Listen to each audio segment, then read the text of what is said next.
No, basically, had depression for 35 years, but didn't have the best upbringing. It was tough living up at Ovenden on Grove, and my dad wasn't the best. He was a very, very violent man. Used to beat my mum up and that. Need to be honest. And he did used to beat my mum up, and we used to get, I remember when I was a kid in bed, back then there were no quilts, so you felt every hit of that bucklet belt when he used to whack us with bucklet belt and all that kind of stuff. So I went through all that kind of stuff. But then as time went on, my dad, like, obviously couldn't physically do out, so it was mental torture then. He used to like say nasty stuff to me and my mum, call me numb, thick, dumb, you never amount to know, and all that kind of stuff. So I went through all that growing up, which obviously knocked me confidence, and it just carried on through school. I got bullied at school. I ended up getting the bullies who bullied me eventually. Proper give it them. But anyway, I eventually got them. So yeah, so I went through all this crap growing up from a kid, and then obviously when I remember, in fact I remember the last time I spoke to my dad, I was about 17, and he knew I was doing smoking cannabis back then, and he stuck the head on me and whacked me in the face on the way out at the door, you know. So I left home at 17, had to fend for myself, just carried on with the drugs and all that, and then, you know, that went on for years and years and years, and right through my teens, right growing up through my 20s and that, and then I lost my mum. That blew my head off. When I lost my mum back when I was 24, proper loss of plot. We're knocking about with a drug dealer, big time drug dealer. We used to drive about in this Honda Civic, to go all over the shop selling drugs. Well, mainly him, not me. I used to sell these in town and that when I was out partying and all that kind of stuff, living life of crime and all that. Well, yeah, so that carried on for years and years, and just same situation, just spiralling down with this depression all the time. And every time I used to go out, I'd be on coke or whatever, and then I'd be barricaded behind my door for 5 days at a time and all that. Do you know what I mean? Because of paranoia, depression and anxiety. And it got to the point where I got in my 30s basically. I think I'll have been 30 something, possibly 30. And I got that bad. When I left Halifax, I was on the steroids, doing cocaine, boozing, cannabis, everything. I was singing back then as well, but doing pubs and stuff, and yeah, I was doing everything basically. And I had a flat above the Cobblers up at Ovenden, and I actually thought my brother come to murder me this day, and I just had a massive panic attack, man. And I got on this, packed a bag, got on this bus. I think I had about 400 quid in my account, and I just did one. I ended up in stopped in Huddersfield for a couple of days in a B&B, I think maybe a week. And then I just seen there was like this map on the wall, and I just stuck this pin like that in this map, and it was Derby. So I ended up going to Derby.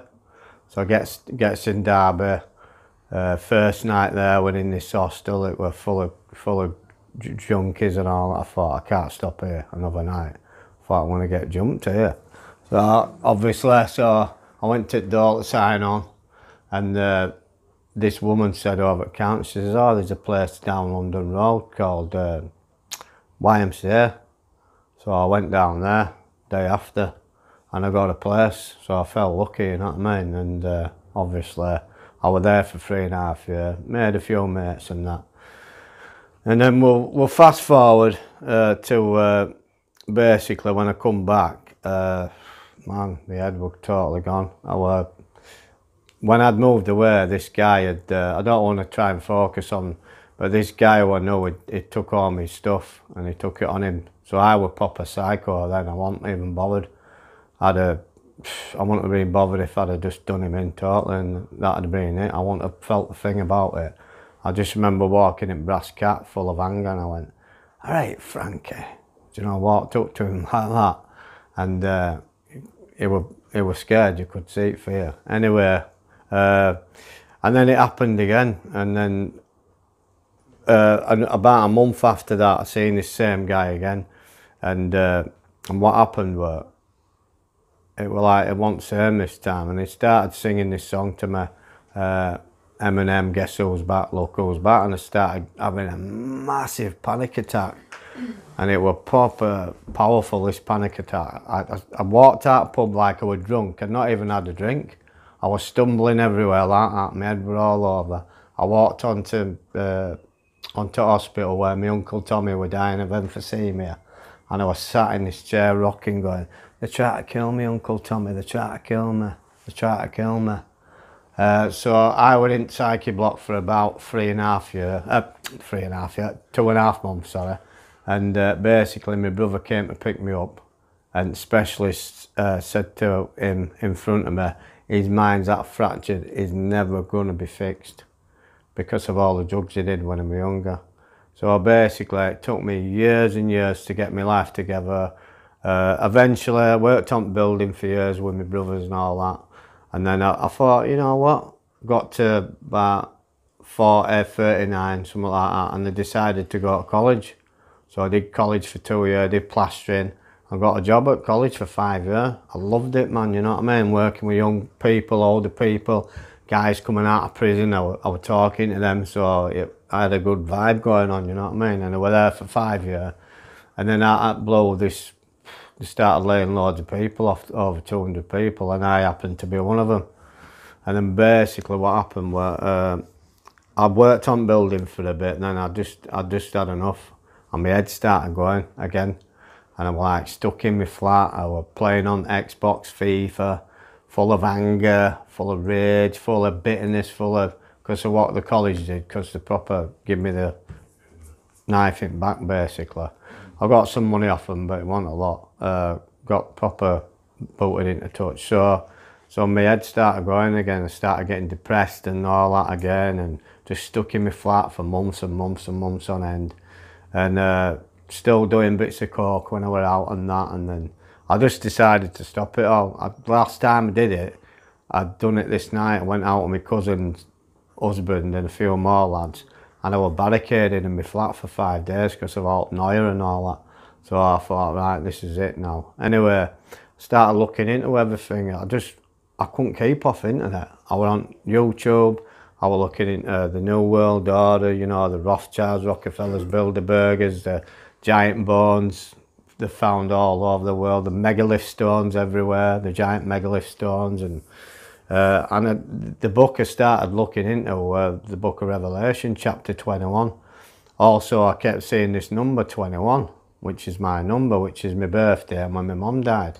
And I was seeing it everywhere on my Xbox. It was coming up like, every match I played, it was like 21 tackles or 21 saves, or one up players had scored bang on 21 minutes, and even Premiership games and Spurs versus Arsenal back in 2017 in Derby.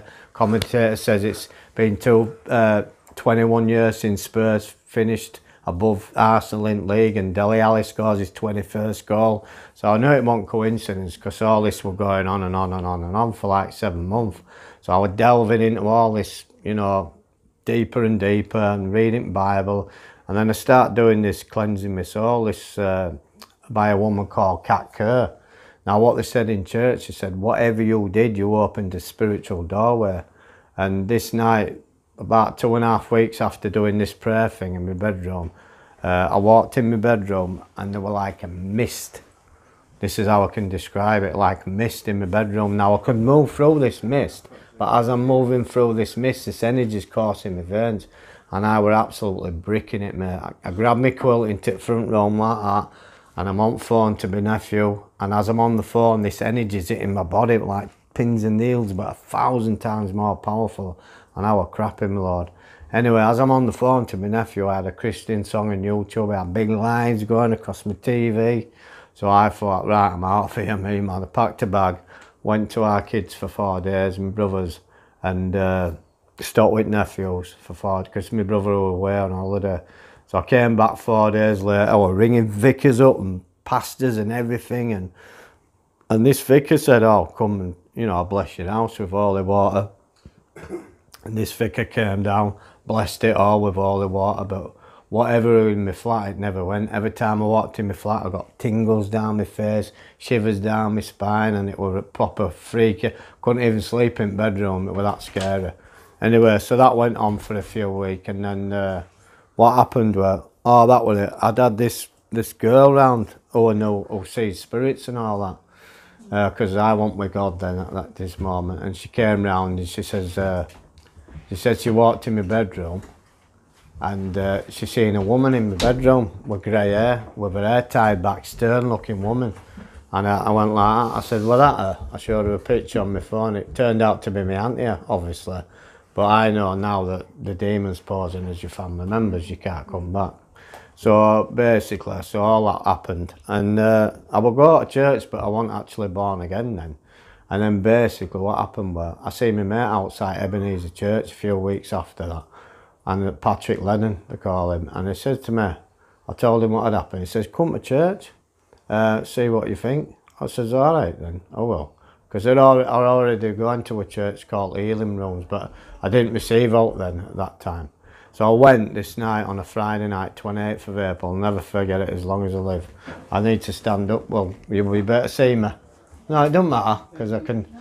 No, because basically when I walked into that church on 28th of April, my mate says, "Have you give your life to Jesus?" I said, "I don't know." He said, "I want you to say the sinner's prayer." So I'm saying this prayer, I had my head bowed down like that. I'm saying this prayer, and at the end of the prayer, I've physically seen the Holy Spirit coming into me, like that water in that bottle there. Basically, it went boom into me, and my mate went, "Your eyes lit up like a beacon." He went, "Look at your eyes, look at your eyes." And obviously I walked home that night, I said, "God, whatever's in my flat, get rid of it." So as I'm walking down home that night, by the time I got home, there was nothing in my flat whatsoever. And I woke up that Sunday morning, I had no depression, no anxiety, no fear, no paranoia. Gone after 35 years, and on top of that, when I walked to church that morning, I was floating on air, absolutely floating. I can't even describe it. I just felt this pure love in my heart, and all that darkness, all that sadness, all that sorrow were totally gone. I was totally changed. So even when I got baptised on the 7th of May 2017, I said to God, "God, is my mum watching me get baptised now? She's been dead 24 years this year, my mum." And my heart filled up with this pure love. And even when I come through water, I seen a pure bright light. You can't make it up. I mean, I'm that different today. You could put me in Wembley now, I'd speak in front of 80,000 people now, tell my story, play my guitar and sing. 3.5 years ago, I couldn't hardly go out of my own flat. So I praise God and praise Jesus for that.